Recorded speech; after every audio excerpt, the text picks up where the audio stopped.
주안의 만나 5월 30일 토요일 묵상을 함께 나누도록 하겠습니다. 오늘 말씀은 하박국 2장 12절에서 20절 말씀으로요. 바벨론에 대한 화라고 하는 제목으로 함께 묵상을 나누도록 하겠습니다. 제가 살면서 한번 해보고 싶은 것이 있는데요. 그것은 큰 배를 타고 다른 나라에 한번 가보는 것입니다.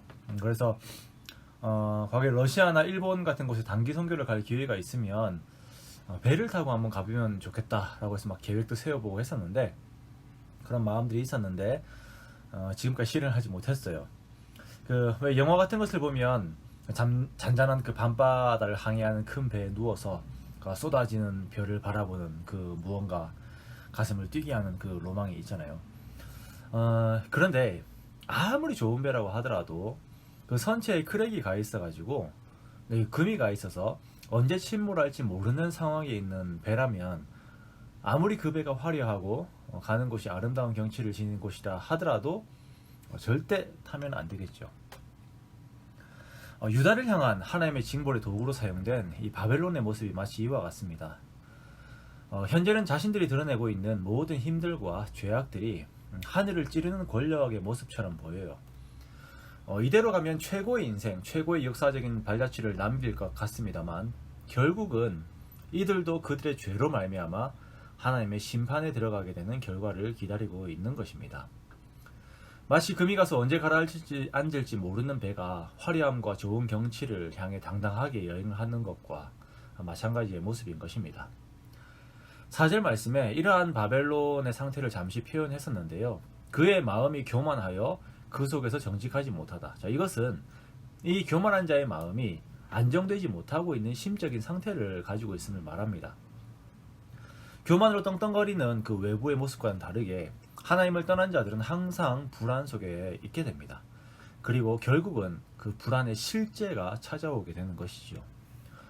어제 본문이었던 그 6절부터 오늘의 20절까지는 하나님께서 바벨론에게 심판으로 주시는 5가지 화에 대해서 말씀을 하고 있습니다. 우리가 이러한 악한 바벨론에게 임하는 화와 같은 성경의 내용들을 보면 항상 2가지를 함께 생각하게 됩니다. 첫 번째는 하나님께서 그의 백성들을 얼마나 사랑하시는가, 그리고 2번째는 바벨론이 행하고 있는 죄악을 혹시나 내가 부러워하며 추구하고 있지는 않은가 하는 점을 보게 되는데요. 이런 것들을 보면서 우리 자신들을 우리가 함께 돌아보아야 하는 것입니다. 먼저는 첫 번째 화입니다. 첫 번째 화는 욕심과 그 강포에 대하여서 하나님께서 진노하시는 것인데요. 바벨론은 주변 국가들에게 과도한 욕심을 가지고 있었습니다. 그 욕심이 결국은 주변 국가들을 향하여서 과도한 폭력과 강포와 피 흘림이라고 하는 그 행함을 하게 하였죠. 6절 말씀에 볼모로 잡은 것으로 무겁게 짐지었다라고 말하고 있는데요. 이것은 아주 조금의 채무를 진 사람에게 더욱 과도한 채무를 질 수밖에 없는 상황을 만들어서 모든 것을 다 빼앗았음을 의미하는 것입니다. 그렇습니다. 우리도 사회에서 나의 조그만 이익을 얻기 위해서 타인의 소중한 가치들을 짓밟는 행위들이 너무나도 많이 있습니다. 우리의 개인적인 모습들도 있죠. 이것은 모두 우리의 과도한 욕심에서 비롯된 것입니다. 2번째는 잘못된 안도감에 대하여서 하나님께서 심판하시는데요. 9절 말씀에 보면 바벨론의 모습 중 하나가 재앙을 피하기 위해서 높은 곳에 집을 짓는 모습이 있어요. 바벨론의 권력자들은 자신들이 침공한 그 국가의 그 백성들로부터 빼앗은 탈취물을 가지고서 높은 곳에다가 자기 자신들의 안전을 위해서 안전한 집을 지었는데요. 하나님께서는 이것들이 다 헛된 노력이다 라고 말씀하십니다. 11절에 보니 담에서 돌이 부르짖고 집에서 들보가 응답하리라 라고 하는 좀 무서운 말씀이 있죠. 마치 안전하려고 지은 집의 모든 건축물과 재료들에서 죽은 자들의 원한이 사무쳐서 막 그릇이 밖으로 나오는 것 같은 그런 표현입니다. 이것은 불이라고 하는 방법으로 절대 평안을 불이라고 하는 방법을 가지고서 평안을 추구하는 자들에게 절대 평안이 있을 수가 없고, 그는 평생 불안이라고 하는 저주 속에서 살아야 함을 하나님께서 경고하고 있는 것입니다. 3번째는 인명경시에 대한 것입니다.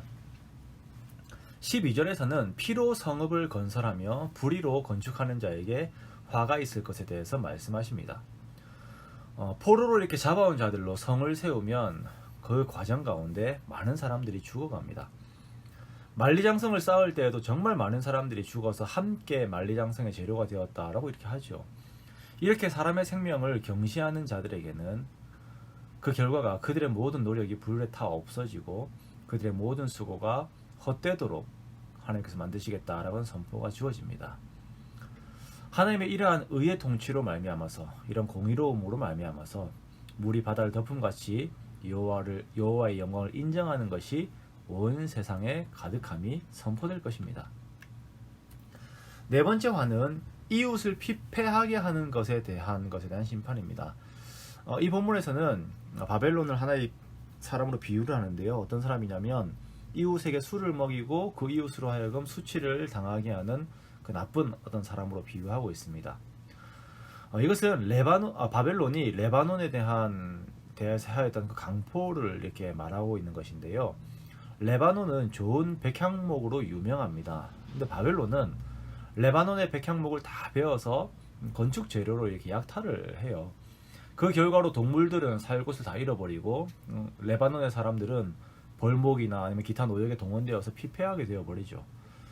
하나님께서는 바벨론이 레바논으로 하여금 수치를 당하게 한 것처럼 바벨론 역시 큰 수치를 당하게 될 것이다 라고 말씀하십니다.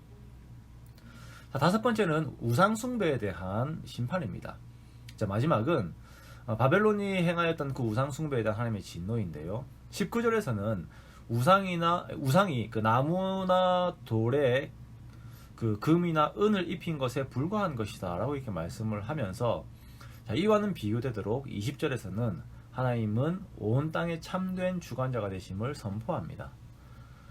바벨론은 그들의 악함과 그들의 욕망을 채우기 위하여서 우상들을 만들어서 그것들에게 자신들의 마음을 바쳤습니다. 그것이 악에 악을 더하여서 하나님의 진노의 대상이 된 것이에요. 오늘날도 수많은 사람들이 자신의 욕구를 채우기 위해서 스스로 우상을 만들어 그것에 과도하게 자신들의 마음을 줍니다. 집이 그렇고요. 자녀가 투기하는 모든 내용들이, 그리고 더 작게는 작은 전자제품들이 그런 성격들도 가지고 있어요. 아니면 실제로 진짜 어떤 종교에서는 우상들을 만들어 거기에 밤새 절하고 자기의 어떤 이 땅에서의 그 풍요를 위해서 이렇게 빌고 하죠. 사람들은 하나님을 떠나게 되면은 의로움을 추구하지 않고 악을 위하여서, 스스로 개인을 위하여서 스스로의 우상을 만드는 그런 존재밖에 되지 않습니다. 바벨론의 이 화들을 보면서 우리는 우리가 추구하는 바들을 다시 한번 돌아봅니다. 제가 미국에 한번 갈 일이 있어서 간 적이 있었는데요. 거기서 큰 아울렛의 이름이 그냥 바벨론이에요. 바벨론의 재력과 그 향락을 현재도 누리고 싶어하는 마음이 담겨 있으니까 그런 이름을 지었겠죠. 우리 마음속에도 이러한 바벨론의 정신이 우리를 오염시키고 있지는 않은지 한번 돌아봅니다. 지금은 바벨론이 떵떵거리는 것 같지만 실상은 언제 침몰할지 모르는 침몰하는 배예요. 하박국의 질문에 대한 하나님의 답이 바로 이것이었습니다. 결국은 심판을 당한다. 그러므로 우리는 여전히 인내하면서 바벨론의 가치관에 휩쓸리지 않도록 하나님께 우리 마음의 끈을 내어 놓아야 한다는 것입니다.